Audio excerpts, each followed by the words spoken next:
Righto, so today I've got something really interesting to show you. So I've got Terry with me today, Terry Noble from PPG.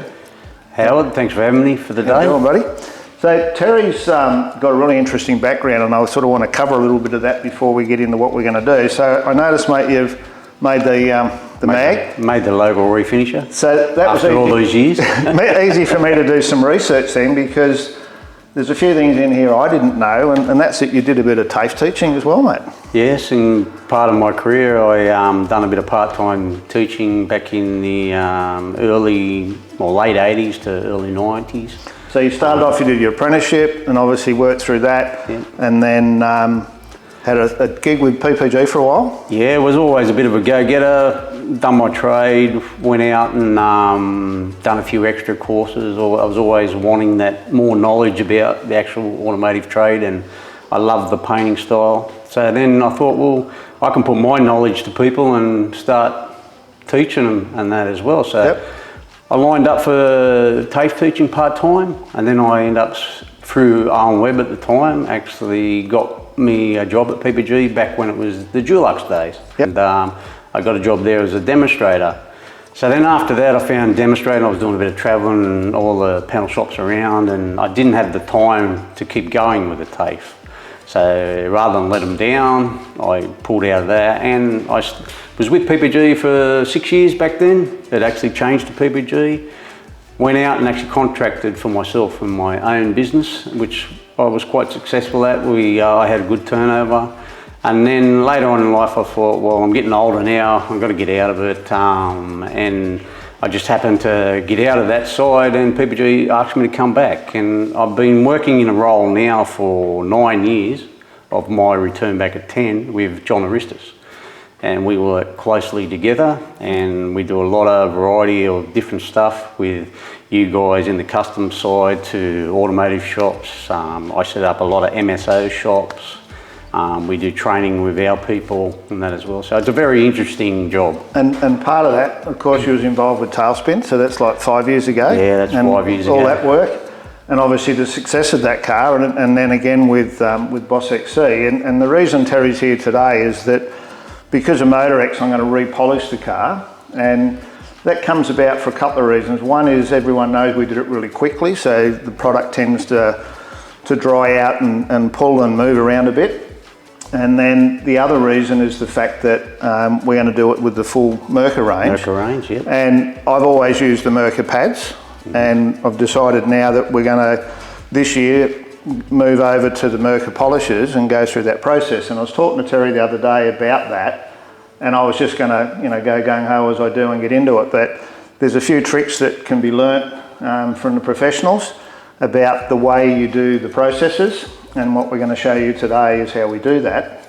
And I think that will be interesting, and then my role will allow me to do the rest of the car. But we've taken the bonnet off the car to have a look at it today, because the bonnet was the last thing painted, and it went from pretty much primer to polish in a week. Yeah, within that week. Which is a bit quick. Straight on the car. Yeah, which is a bit quick. So there is some movement in the clear. Where I sanded it with 800, it had a lot of work on the primers as well underneath, and all of that's repairable now in the clear, and we want to show you how we go about that. But before we do that, I'm going to do a little overlay with some of the stuff. So you've done hot rods, I know you did like an AC Cobra, you restore your own motorbikes. Yeah, over the years I've always, as I said, loved the trade, loved the car side of it. Back in, I think it was the early 90s, I'd done a Mustang called Pony Express for the Summer Nats. Mm-hmm. Very similar to your old Mustang. Yep. It had a 302 Boss motor in it, that came up quite nice. Owen's seen that car at the time. And back then we used to do off the gun finishes more than anything. That's right, and yeah. These days on the custom side, everything now is all cut back flat and polished back up. So the times have changed over the years. I'll convince him to give me some photos of those things, and we'll do some overlays with it. So righto, so we'll jump in and change our positions. You'll probably get your apron on, and we'll get started and show you what we're going to do. I'm not sure whether this is going to show with the camera, and in the past when I've done this it does, so I'm just going to try that, get the focus properly. So what we've got down along here is some straight line scratches, which is either going to be me doing the 800 or it's maybe from coming through from the primer, which I doubt, but you never know. So the plan is to now probably start with some 1200 and we'll make a decision whether we do that by hand or on the machine and then work our way up through the grits. Righto, so what we're going to try and fix is the problems that are either created by me using 800 wet and dry, sanding up and down like this, with a flat block to take all the peel and oil out, or potentially the panel drawing back because it was done so quickly, which could be coming from underneath, even in the primers, but we think it's probably from me doing this. So I normally do that, and then I take a block like this, which is a colour sanding block, and go to 1200 and rub in circular fashion to get rid of the straight lines, and then I'd go to the machine. Talking to Terry today, we're probably going to go straight to 1200 on the machine, and if you want to explain the machine itself and any other issues you want to throw in with that. Yeah. As you said, you've already done all the 800 blocking. Normally we would 800 everything down first to get it fairly flat. But then a lot of the paper issues are what you see here, and these do show up in clear coat later on. The tools that we have these days have got a lot random orbital, and when I say random orbital, we're talking about the actual isolation of the machine. Now with that isolation of the machine, it actually isolates around the panel rather than just spinning as a direct machine would. We used to use a lot of these air systems with a diameter and isolation of 2.5 mil. We tend to have found now that the actual bigger the circle, the better. And with this Mirka kit that we have here today, if you can see here, it's got number 12 written on there.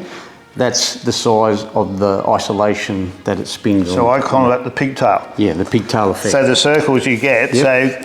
so like back when we were doing tailspin, we went as small as possible. Yep. Now the technology and the paper designs and all, it's gone the other way, It's where all we're now changing. looking Yep. bigger. Once again. Yep. Yep. So yeah, in doing that, another thing you'll need is water, and we want to have a lubrication in it. If we're not lubricating the panel, you're going to create more friction. We're going to wear the papers out a lot quicker, and you'll find once the papers start clogging with the dry method, they will then, as you just spoke about, leave big pigtails in the cutting of the clear.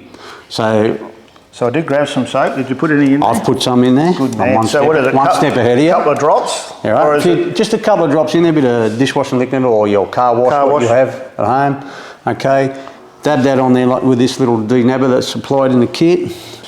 Have a look also. Lighting is a main effect when polishing. We've got plenty of lighting around here so we can see where our defects are. Some of these little torches here will highlight a lot of things on panels, and that will also show up a lot of hologramming in your clear coats from previous buffing. So that light you've got in your hand is actually what I class as a daylight. So it's just flip him over for me, I think. Turn him off and show me the front. This light here is actually used in the smash repair business as a colour matching light. Yep. So it actually gives you a daylight effect, and you can match colours inside the building. They show a lot of things up that you don't see with a normal torch. Yes, they also so I just wanted to show a show lot people, more. because I use a smaller one, but I'm going to probably get Yes. and they go right up to floodlight Yep. daylight. Yep. Right, Okay, so we've put a bit of lubrication on, and then we'll point out our area that we're going to concentrate on. And when I'm talking about areas to concentrate on, this is probably the best way to do actual polishing as well, is don't try and cut your whole thing all at once and then start buffing and you're starting to buff the whole panel at once. Concentrate on a section of the bonnet, put it in different sections in your mind, concentrate on them. Get that area finished first, then move to your next one. You'll find that way then you're not going to have any missed areas later on. Okay. So with the isolation of this, we make sure also you've got your up and down speeds, turn it down low. We don't need it spinning super fast. And just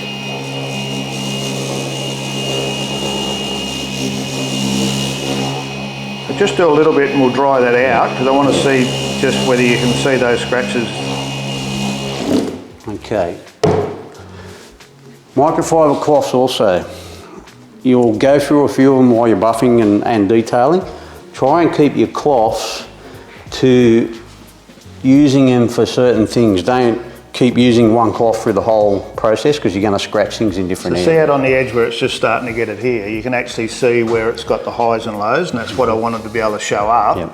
Because when I'm doing it, I'll do that, and you need it to be a totally matte finish, and if you've got a deep scratch, it'll actually stay shiny. So Yes. Also make sure the panel is clean and free of dust or dirt of any kind. Otherwise you're going to scratch. So we haven't done it this time, so should we be either prep soling or cleaning that with Metho water is a good cleaner. Yep. Okay, and what we've done in that, and when you talk about the older days to what we're doing now, and we'll get to this when we're polishing, a lot of our polishes many years ago were all oil-based products.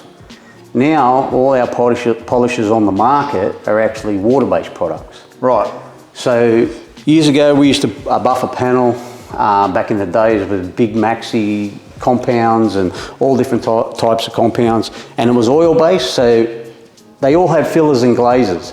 And with them fillers and glazes, to our eyes, you might buff it with one polish and have a look and go, oh yes, that's finished.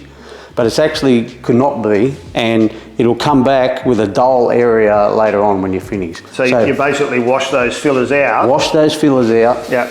With that. So that's going to help my sinuses as well, because I found with some of them old polishes that the chemicals in the polish, Yes. you know, when you're over a buff all day, that it actually has an effect. There's a lot of ammonia-based products in the old products as well, which help cut it. So now we've gone from a 1200. We need to make. So you want to do a bigger area? I'm happy to do a big area. Probably do that whole back section there. Okay. I just wanted to pull it up and show what I could. So I have total faith in him. Not many other people besides Kylie, no one else gets to play with my panel work.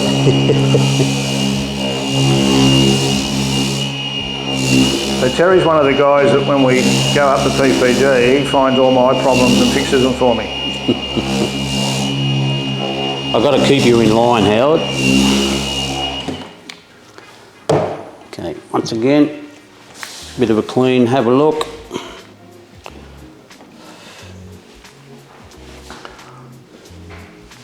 Okay. So I might even get my air hose out in a minute, because I'd normally give that a quick blow to dry it off. Okay. You'll find with metho water also it'll evaporate very quickly with not. There we go, evaporated already. Through now. So what have we got?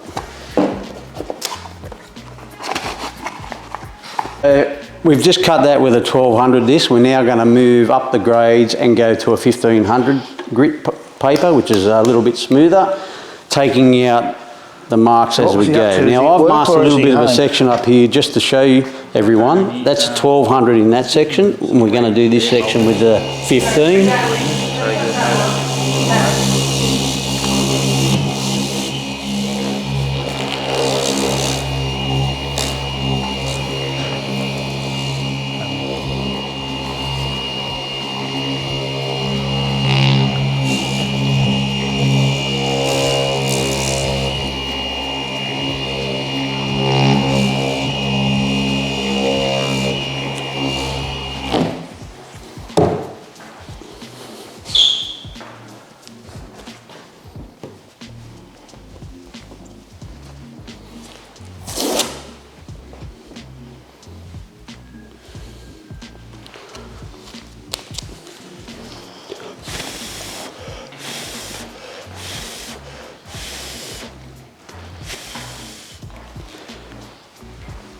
Okay, so from here you can see our 1200 is left there, and this is our 1500.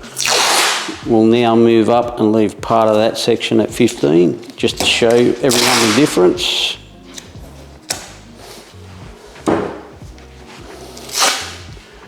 Okay, we're going to go.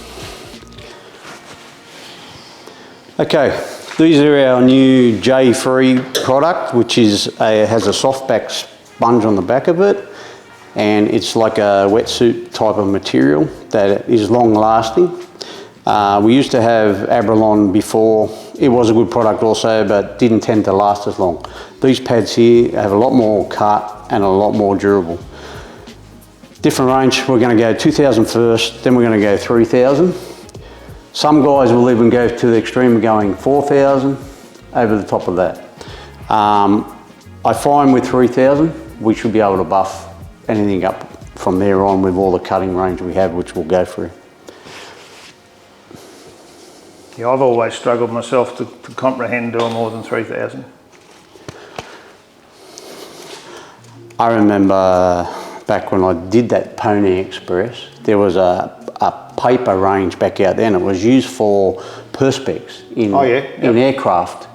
And I cut that back with all the different grades, and it went up to 8,000. Wow. And as I started cutting the 8,000, I was virtually bringing back the gloss in the paintwork because it was so smooth. Well, I find with 3,000, you can get down on the angle and it's got a shine, like a sheen, where you can see whether you've got all the scratches out. Exactly, and this is what I'm doing here. I'm going through the grade so I can actually show everyone how the gloss does start coming back from the cut, which creates a lot less work for you in your actual polishing. I've always been worried about what you're doing with the tape there, because I believe that we get it that flat that you can see where the tape line was. No, we'll get that out.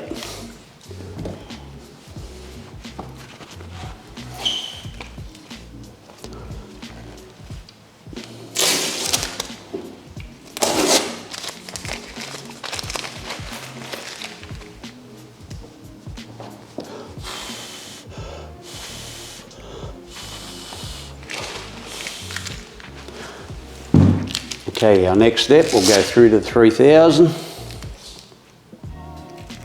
When doing this also, make sure we covered all the edges of our disc. We don't want to be digging in any way. Yeah, when I'm doing complicated areas, I actually tape off the edge of that disc. Yeah. The pad, like where that Scotch, what do you call it? The Abralon J3. Yeah, just so that it doesn't actually catch anywhere.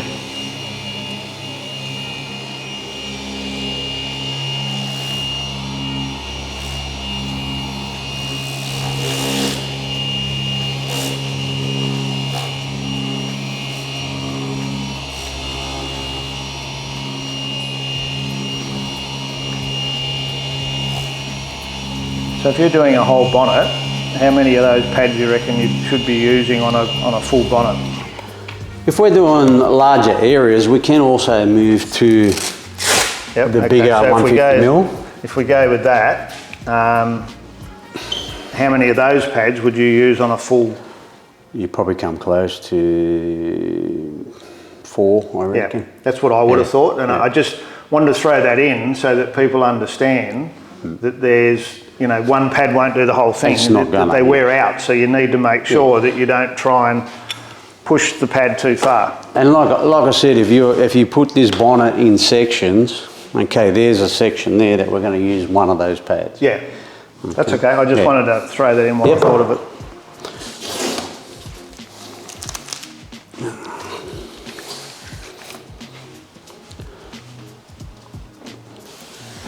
I can clearly see the variations there. So I'm not sure if the camera will pick it up, but I think it will.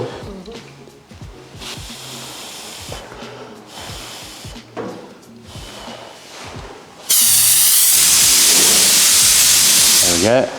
So you can actually see the difference in the finishes through all the different stages.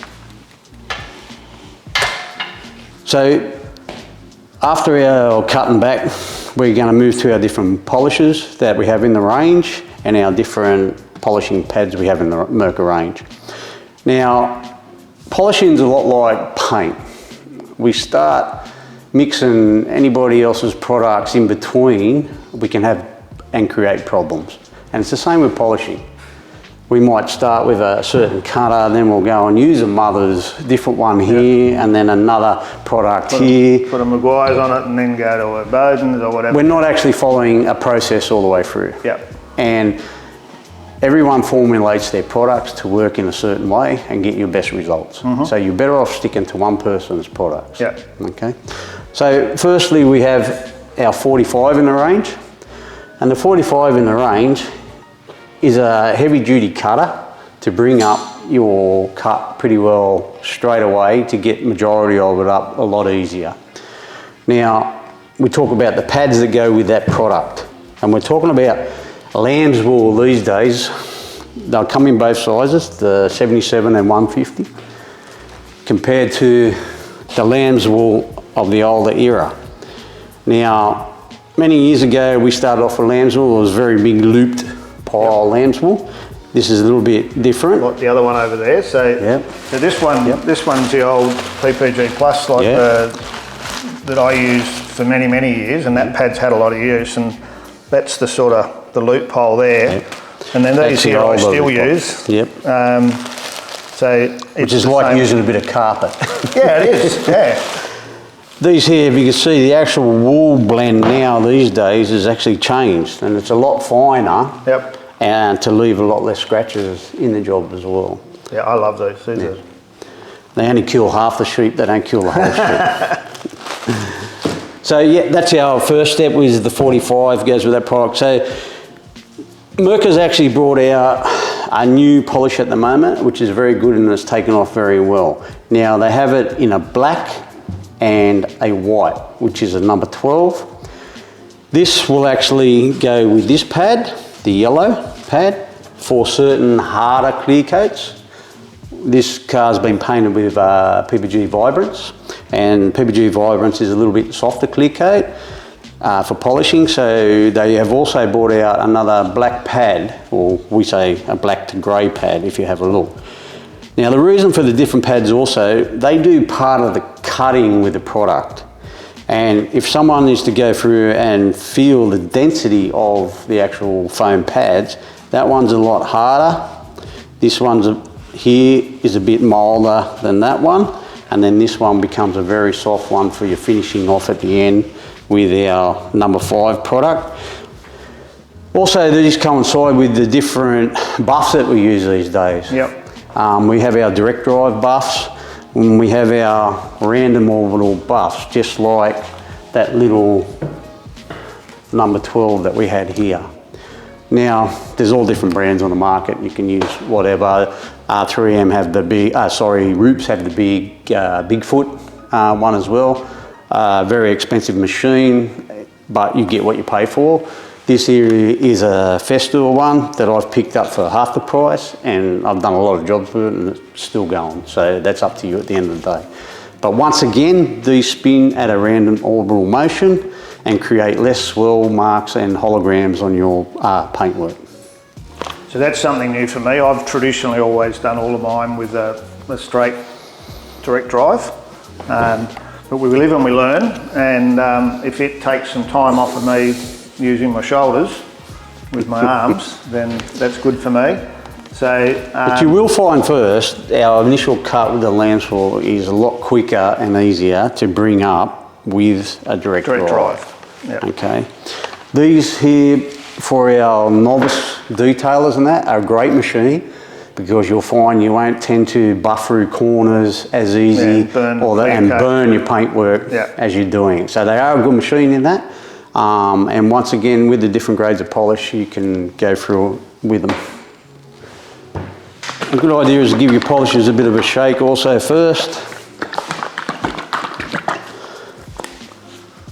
And when we use a lot of polishers, we used to call it the old Jesus Christ strike, where you grabbed your polish in a bucket with a brush and you flicked it all over the panel and the stuff went everywhere, okay? You'll find a lot of it too. With this product, you don't actually need a lot of product. I'll just put a little bit there to start with, which is a bit more than normal. Once you tend to get going, you might even find you can just use a tiny little bit of our metho water and keep your pad slightly wet, and that will keep the product moving and a lot more lubricated. Once again, just give the panel a bit of a rub first rather than starting the buff and we got product going everywhere. Now, years back, everyone was taught to use a buff and have it on a slight angle. Them days now are virtually gone, and we're holding our buff flat with some light pressure to it. Doesn't have to be pressed hard, otherwise you'll tend to also, once again, you might go through the product, you might burn the product. Come to edges, your polisher is spinning clockwise, anti-clockwise to me. You'll spin off the panel, okay? If you spin back that way, you'll catch corners and you'll end up burning through.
As you can see here, Howard, a lot of the polishers you'll find sometimes you use, and they'll end up, if people aren't masking things up and they sticks to mould, sticks to everything, you'll find with the Mirka product, after using that, it goes to a powder.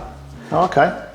And if you feel that, that will actually... Because it hasn't got that oily residue. Yeah, with the blower, you'll be able to blow your residue off the car. Yeah, okay. A lot easier. Yeah. So, it's a nice new start line one for you, mate. So, I'm gonna just clean this area now with the metho water again, and let's have a look at the result just after one buff stroke at the moment.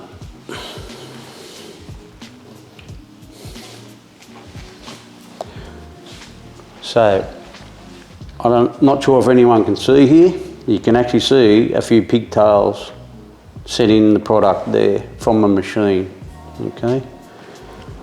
I'll lightly go over them again with 3000. Back here where our heavier grades are, as you can see, a lot of the marks are still in the product compared to our 3000.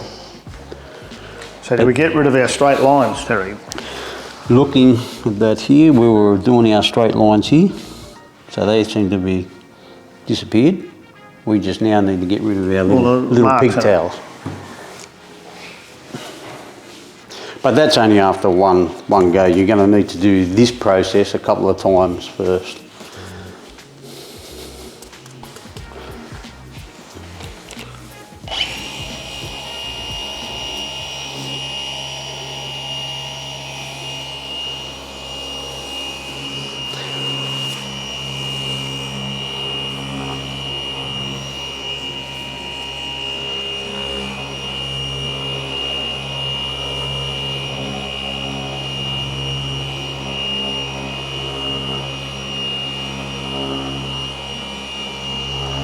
So people that are watching this need to understand that this is not a speedy process. This is, if you're going to go to this sort of effort, there literally is hundreds of hours to do a whole car. And it's really about taking on individual pieces as you go and not trying to go, I'm going to do the whole roof or I'm going to do the whole boot lid or whatever it is, because it is a very time-consuming process. It's a one step at a time process. Yep. And like you just said, you can probably spend more hours doing this process than painting the car sometimes. Correct.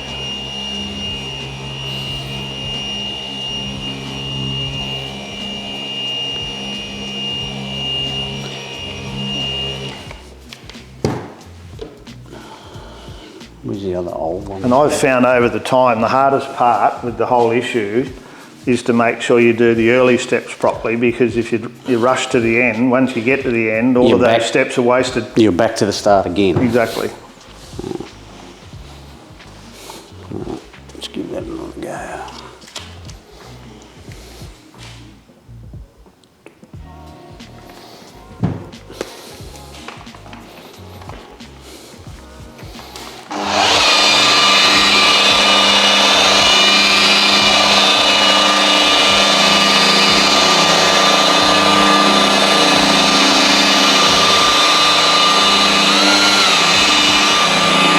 Another thing too with our polishers and that as such these days, you actually need a variable speed. Gone are the days of the very fast rotation, full on. Now we have all different speeds to deal with, and I'll tend to usually buff anywhere between 1 to 3 by the time I finish the car. Usually our number 1 to 2 when we first started.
Okay, so as you can see here now, because I didn't cut that with a 3000 up that end so much, I've had to work a lot harder where we've gone the coarser grades first. Now let's see, we can't see too much. But of course, back in the old days of the acrylic, we used to go 1200, which we thought was really fine, and then lay into it and buff for days. So I can still see another little pigtail here, and one just here. So we might just give that a little bit more.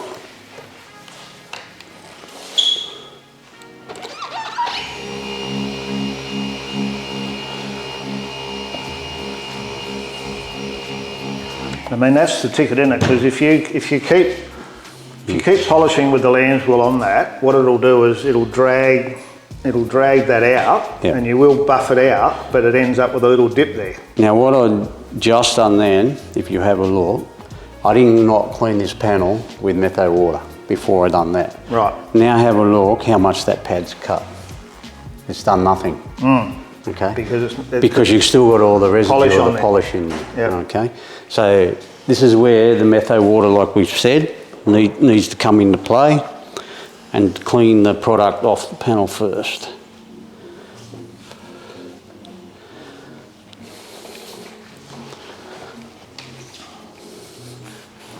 Like a bloody surgeon, mate. It is. Wish I got paid like the surgeons, eh?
something I like to do when I'm doing this is actually fuel the panel.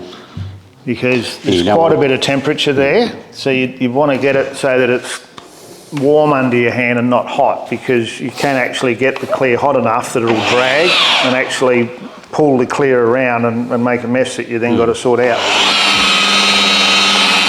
And your pressure is going to vary. Yeah, but for someone doing this that's not doing a lot, it's a nice way of testing just how much heat you're building up into the panel.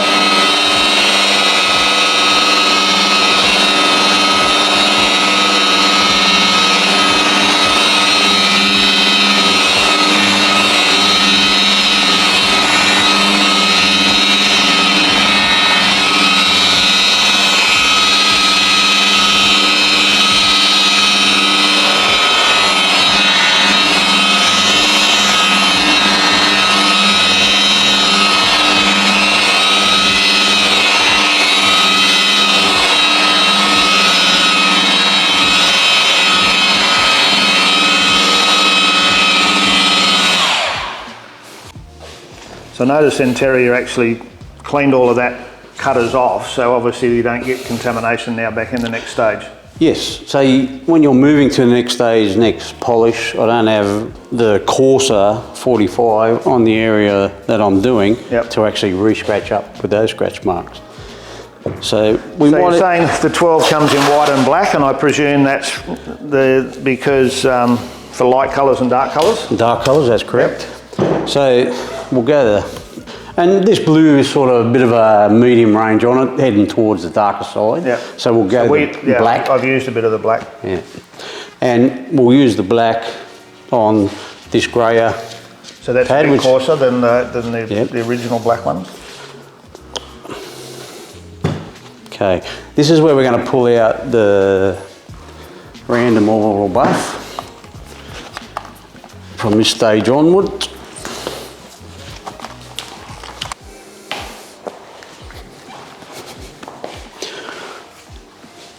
Once again, once your pads are loaded, you'll find you won't need as much product.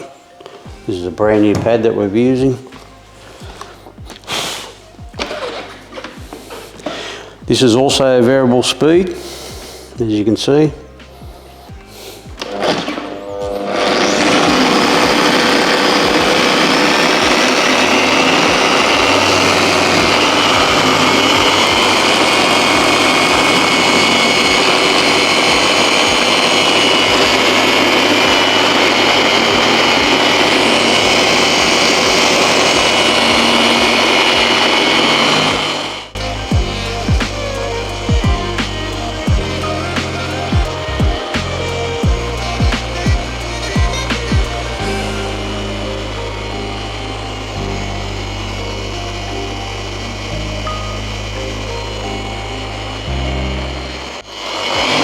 Another thing I find when I'm polishing also, I tend to use it like a block.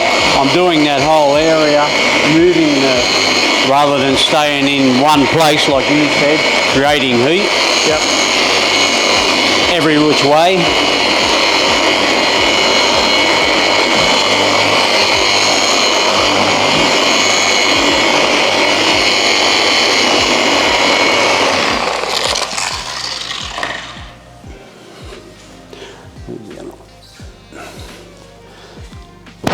We get another cloth, so I'm not using the same one. Thank you.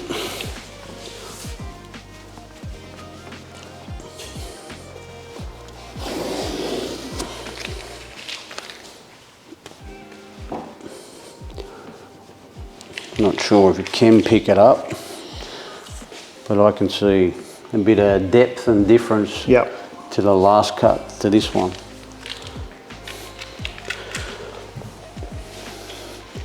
And also with that, you can give it another metho water in between every step.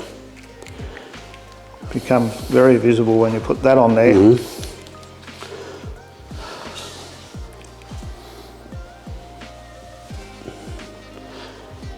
And as you can see, the difference in that there to our first lot of cut to that there with the black. Yep.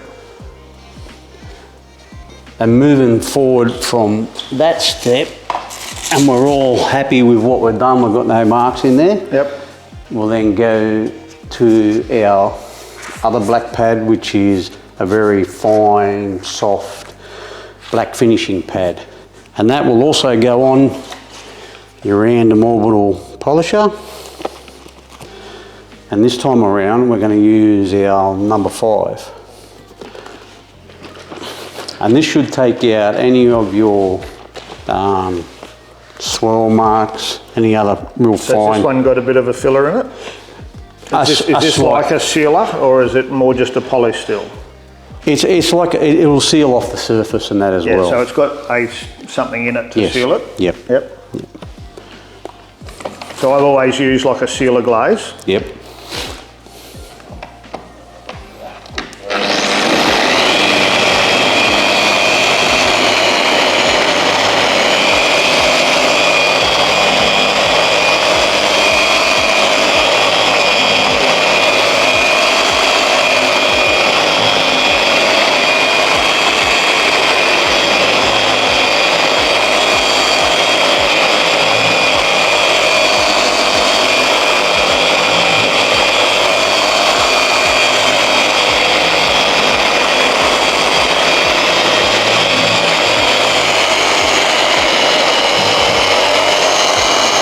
Find in this stage also I might play with the variable speed a little bit, and as the product starts to dry out I'll drop the speed down a bit. I find, and as you know, like if you've got a buff that spins fairly fast, you've got more chance of leaving swirl marks on the panel. So even with one of these, if we can drop it down towards the end and just go over, you're going to take out a lot of your swirl marks.